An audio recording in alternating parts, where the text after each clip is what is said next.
All right, so in this very brief video, I'm just going to show you how to use SPSS to calculate standard scores and in particular z-scores.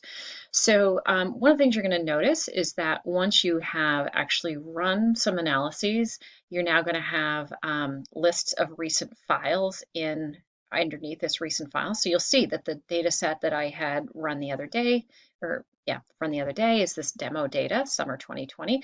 And so that's the one I want to open. So I'm just going to click on that. And actually, if I double click on it, it should open up for me. So there we go.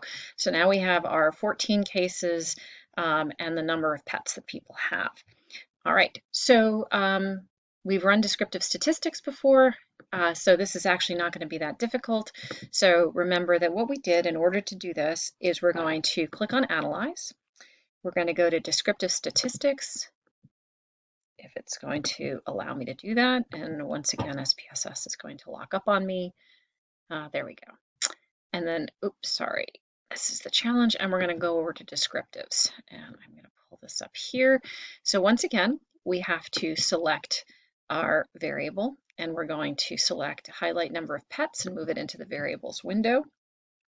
Notice down here, it says save standardized values as variables. That's all you're going to do is you're just going to click on that.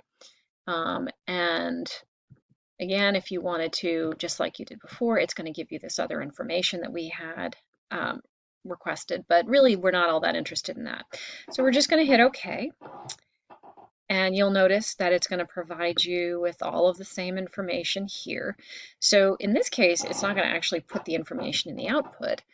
It's going to actually create a new variable called z number of pets. So this is essentially the z-scores for each of the individual values using the mean for the distribution and the standard deviation, right? So if you recall, the formula for z is equal to x, that's this, minus the mean divided by the standard deviation. So if we pull that up, if we pull the output window up, right, we have a mean of 2.93, a standard deviation of 3.75, because we have that individual in there that has 15 pets.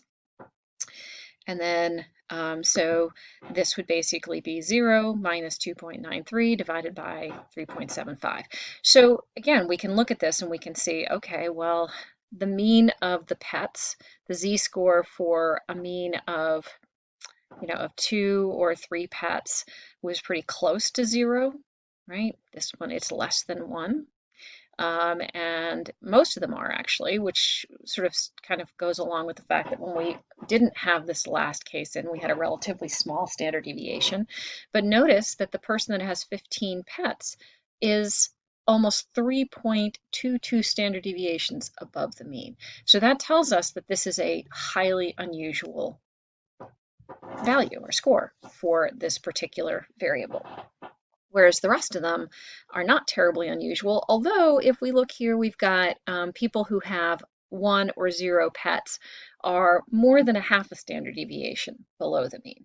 So sort of the most typical scores are going to be those people who have between 2 and 3 pets, and it gets a little bit more unusual when we're talking about 4 and 5. So 5, 1, and 0 are somewhat unusual because they're about a half a standard deviation. But when we hit 15, we're talking about a highly unusual score. All right, so that's it, fairly simple. And again, we'll talk more about this in class.